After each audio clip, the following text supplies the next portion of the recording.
आप देख रहे हैं वतन समाचार। हमारे साथ बातचीत करने के लिए कांग्रेस पार्टी के सीनियर नेता पूर्व केंद्रीय मंत्री तारिक अनवर मौजूद हैं। तारिक साहब, बिहार का चुनाव चल रहा है। आप लोगों के बारे में जो परसेप्शन क्रिएट हुआ है वो लगता है कि आप लोगों के लिए चुनाव में उसके परिणाम अच्छे नहीं होने वाले। नहीं, ऐसा नहीं है। देखिए, शुरू शुरू में जब गठबंधन कोई बनता है तो थोड़ी सी उसमें समस्या होती है। तो गठबंधन की जितनी भी पार्टियां होती हैं, खास के जो नई पार्टी आती है, उसका प्रयास होता है कि हमको ज़्यादा से ज़्यादा जगह दी जाए, ज़्यादा से ज़्यादा स्थान दिया जाए। तो वो हो नहीं पाता है। तो थोड़ा बहुत आप ये कह सकते हैं कि रिजल्टमेंट होता है शुरू में, लेकिन वो धीरे धीरे वो सबसाइड कर जाता है। वो अब जैसे हमारे यहाँ कल लास्ट डेट है विड्रॉवल का। कल जितने भी ऐसे उम्मीदवार हैं जो समानांतर रूप से खड़े हैं अलग अलग पार्टियों से, तो वो लोग अपने अपने उम्मीदवारों को बैठाने की कोशिश की जाएगी। और मेरा ख्याल है कि वो अभी कुछ तो हो भी गया है। अभी हमारी कॉन्स्टिट्यूंसी में प्राणपुर एक जगह है, तो वहाँ प्राणपुर विधानसभा में आरजेडी ने भी कैंडिडेट दिया था और कांग्रेस ने भी दिया था। तो कांग्रेस कैंडिडेट को फिर वहाँ से शिफ्ट करके आरजेडी ने दूसरी जगह अपनी दूसरी सीट दे दी। तो इस तरह से हम लोग एडजस्टमेंट करने की कोशिश कर रहे हैं। लेकिन अब सीट तो मुअय्यन है, 243 ही हमारे सीट पर हम लड़ सकते हैं, ज़्यादा तो नहीं लड़ सकते। तो जाहिर है कि थोड़ा बहुत रिजल्टमेंट होता है, लेकिन हम उसको सॉर्ट आउट करने में लगे हैं। हमारे सीनियर लीडर अशोक गहलोत जी, छत्तीसगढ़ के पूर्व मुख्यमंत्री, और बंगाल के लीडर हैं हमारे, वो सब लोग गए हुए हैं और लगे इस काम में लगे हुए हैं। लेकिन तारिक साहब, आप कह रहे हैं डैमेज कंट्रोल की कोशिश हो रही है। कल जो है नामांकन की आखिरी तिथि थी और कल जो है विड्रॉल की आखिरी तिथि है। इस बीच में आप लोगों के ताल्लुक से खबरें आई कि 12 ऐसी सीटें जहां पे आप फ्रेंडली फाइट कर रहे हैं। तो ये तो आपने परसेप्शन क्रिएट तो बिहार में हो गया कि कम से कम अभी धरातल पर इंडिया अलायंस एकजुट नहीं है। ये मैसेज तो आवाम में जा चुका है। नहीं, लेकिन जैसा मैंने कहा कि अंतिम जो तस्वीर बनेगी, उभर कर आएगी, वो कल के बाद आएगी। अगर कल हमारे ज़्यादातर उम्मीदवार अगर विड्रॉ कर लेते हैं, और तो उसके बाद ये कंसेप्ट या इस तरह की जो बातें हैं लोगों के जहन में वो अपने आप ख़त्म हो जाएगी। क्योंकि लोग वेट कर रहे हैं कि कल आखिरी दिन है विड्रॉवल का, कितने लोग ऐसे लोग जो हैं जो ओवरलैपिंग कर रहे हैं, वो अपने आप को विड्रॉ करें। एक चीज और बिहार में हमने ग्राउंड पे देखा कि वहां पे लोग ये कह रहे हैं कि राहुल गांधी ने जो माहौल बनाया था वोट अधिकार यात्रा, वोट न्याय यात्रा के जरिए से, जो नारे आरोप लगाए थे वोट चोर गद्दी छोड़, उसके जरिए से एक माहौल बिहार में बना था। लेकिन पिछले लगभग 25 दिनों से उनकी बिहार चुनाव से दूरी बहुत सारे संकेत दे रही और चुनाव में कहीं ना कहीं इंडिया अलायंस उससे पिछड़ रहा है। थोड़ा सा तो हम मानते हैं कि अ, ये बात सही है। और राहुल गांधी जी की जो अ, वोट अधिकार यात्रा थी, या वोट चोरी यात्रा कहिए उसको, तो उस यात्रा के बाद एक माहौल तो उन्होंने बना दिया था। और कांग्रेस जनों का काफ़ी मोरल हाई था। लेकिन आपका ये कहना किसी हद तक सही है कि बीच में जो थोड़ा गैप हुआ है, उसमें हम लोगों का की तरफ से जो एक्शन होना चाहिए था वो नहीं हुआ। उसका नुकसान हम लोगों को हुआ है। लेकिन हम समझते हैं कि अब राहुल जी का प्रोग्राम आगे भी होगा। अभी पार्लियामेंट कल विड्रॉवल के बाद उनका एक प्रोग्राम बनेगा, और प्रियंका गांधी जी का भी बनेगा, और कांग्रेस के सभी वरिष्ठ नेताओं का प्रोग्राम बनेगा। अलग अलग क्षेत्र में लोग जाएंगे, फिर से हम वो माहौल क्रिएट करेंगे। लेकिन एक चीज और बिहार में जो धरातल पे हमने देखी कि एक टिकटों के बेचने का आरोप आपके नेताओं पर लगा। कई सारे ऑडियोज वायरल हुए। इन ऑडियोज के बाद में पुष्टि भी हुई कि वो ऑडियोज सही हैं। तो इस डैमेज को आप कैसे कंट्रोल करेंगे, क्योंकि लोग कह रहे हैं कि टिकटों का बंटवारा जो जेन्युइन लोग थे उनको नहीं दिया गया है और पैसे के दम पर टिकटों की चोरी हुई है कांग्रेस में। या आप देखिए, मेरा ख्याल है कि इसको हाईकमान को सीरियसली लेना चाहिए। और अक्सर ये शिकायत होती है, और ये सिर्फ शिकायत कांग्रेस के अंदर नहीं है, सभी पॉलिटिकल पार्टी में ये शिकायत है कि पैसे के आधार पर लोगों को टिकट दी गई। तो हमारा ये मानना है कि इसको, जो हमारा कांग्रेस हाई कमांड है, इसको सीरियसली लेना चाहिए। जिन लोगों पर आरोप है उनके बारे में जानकारी प्राप्त करनी चाहिए कि कहाँ तक ये सही है, ये सिर्फ प्रोपेगेंडा है, इसकी इसके पीछे हकीकत है। लेकिन आपके बारे में भी कहा जा रहा है कि आपने खुद जो है ट्वीट किया, पोस्ट किया सोशल मीडिया पे। क्या पब्लिकली ये चीज़ आ चुकी है कि आप खुद नाराज हैं? लेकिन हम नाराज नहीं हैं। हमने उस ये बात कहा कि कोई भी चुनाव होता है तो जो सिलेक्शन होता है कैंडिडेट्स का, उसका एक मापदंड होता है। और हमको लगता है कि बिहार में जो अभी जो कैंडिडेट्स डिक्लेयर किए गए कांग्रेस की तरफ से, उसमें मापदंड का ख्याल नहीं रखा गया। उसके हमने एग्जाम्पल भी दिया कि 113 वोट से हारने वाले गजेंद्र शाही, उनको टिकट नहीं दिया गया और 32,000 से हारने वाले को टिकट नहीं दिया गया। तो कुछ तो मापदंड होना चाहिए, कुछ तो उसमें संतुलन होना चाहिए। ये बात हमने अपने ट्वीट में भी कहा और प्रेस को भी कहा हमने।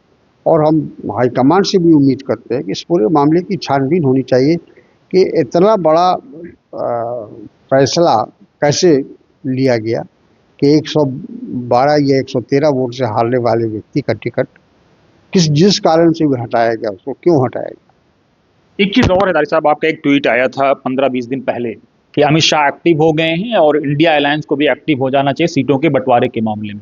लेकिन आपके 20 दिन पहले आगाह करने के बाद आज सब कुछ खत्म होने के दर पर है, नामांकन की तिथि भी और सारी तिथियां भी, उस अभी तक आपके यहाँ फाइनल नहीं हो पाया कि क्या होगा? इसमें हम समझते हैं कि हम लोगों से कहीं ना कहीं वो त्रुटि हुई है, गलती हुई है। क्योंकि ये आपने ठीक कहा कि हमने 20 दिन 25 दिन पहले से आगाह किया था कि जब एनडीए का गठबंधन का काम शुरू हो रहा था या उनके सीट शेयरिंग की बात चल रही थी और अमित शाह जी को खास के भेजा गया था इस काम के लिए, तो हमारी तरफ से भी उसको गंभीरता से लेने की आवश्यकता था और सारे गठबंधन को विश्वास में लेने की ज़रूरत थी। तो बहुत उसमें हम लोगों ने विलम्ब किया है, इसमें कोई शक नहीं। लेकिन एक चीज और है कि ये विलम्ब की देरी लोग ये बता रहे हैं जो सोशल मीडिया पे कि जब ये सब होना था तो राहुल गांधी जी विदेश में थे, तो कौन करता? आपके यहाँ कोई डिसीजन मेकिंग पावर नहीं? नहीं, ऐसा नहीं है। राहुल गांधी जी सब चीज़ खुद फैसला करते हैं, ऐसा नहीं है। उन्होंने एक टीम बना दिया, ऑब्जर्वर बना दिया, प्रभारी बना दिया, सब बना दिया और उनको जिम्मेदारी दिया कि आप इस काम को करिए। अब हर काम के लिए तो राहुल गांधी नहीं आएंगे, हर काम के लिए राहुल गांधी की दखल तो नहीं। नरेंद्र मोदी तो हर मामले में दखल नहीं देते हैं, उन्होंने अमित शाह को ऑथराइज कर रखा है या जो भी हो। उसी तरह से हमारे यहाँ भी अलग अलग कामों के लिए अलग अलग आदमी ऑथराइज्ड हैं, उनको जिम्मेदारी दी हुई है। कांग्रेस अध्यक्ष से लगातार वो लोग संपर्क में रहते हैं, उनको रिपोर्ट करते हैं।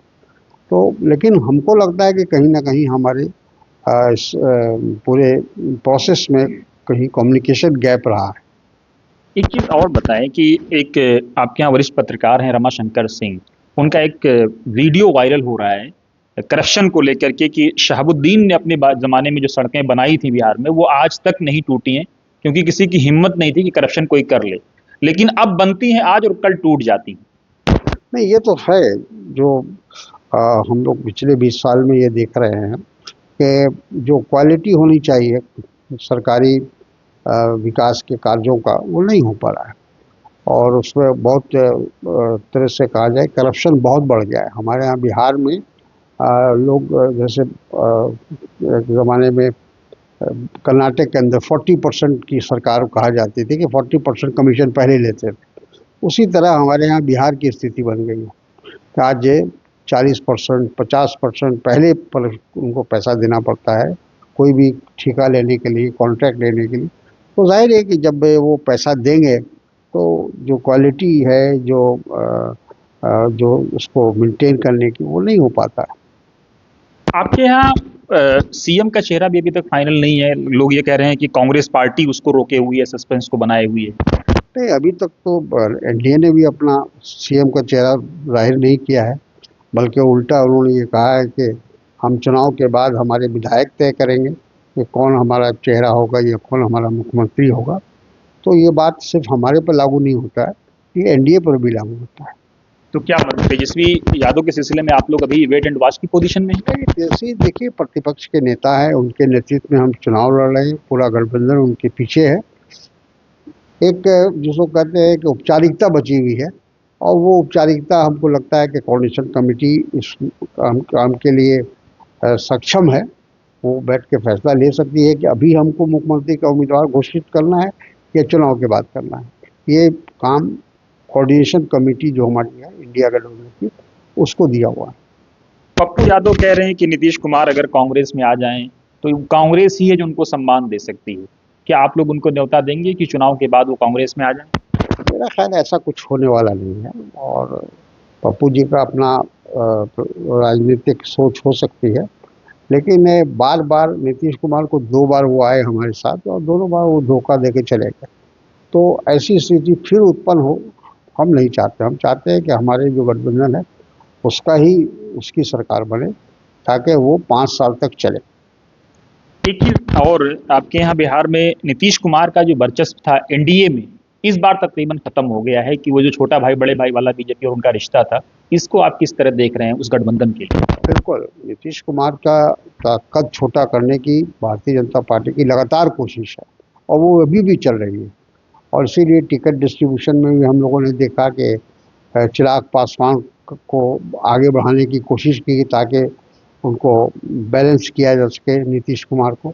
तो ये कोशिश तो भारतीय जनता पार्टी, जो अभी अमित शाह ने कहा कि इसका फैसला, मुख्यमंत्री का फैसला बाद में होगा, वो इसीलिए है कि भारतीय जनता पार्टी की अंतिम इच्छा है, आज से नहीं 10 साल 15 साल से, कि हमारा मुख्यमंत्री बने।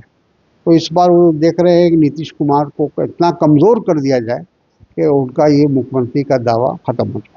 एक आखिरी सवाल, आपके भी कई सारे नेता दबे जुबान में ये कहते हैं और बिहार में भी ये बात सुनने को मिली कि कम से कम नीतीश कुमार ने अपने 20 साल या 15 साल के सीएम के टेन्योर में बिहार को कम्युनल स्टेट नहीं बनने दिया, बीजेपी में रहते उसको संभाले रखा। ये ठीक है, किसी हद तक ये बात सही है, लेकिन उसका तस्वीर का दूसरा रुख भी है। वो तस्वीर का दूसरा रुख ये है कि वो भारतीय जनता पार्टी को अगर बिहार में एस्टेब्लिश करने का अगर किसी को श्रेय जाता है, या बीजेपी को वहाँ स्थापित होने का बिहार की राजनीति में अगर किसी ने मौका दिया, तो वो नीतीश कुमार ने दिया।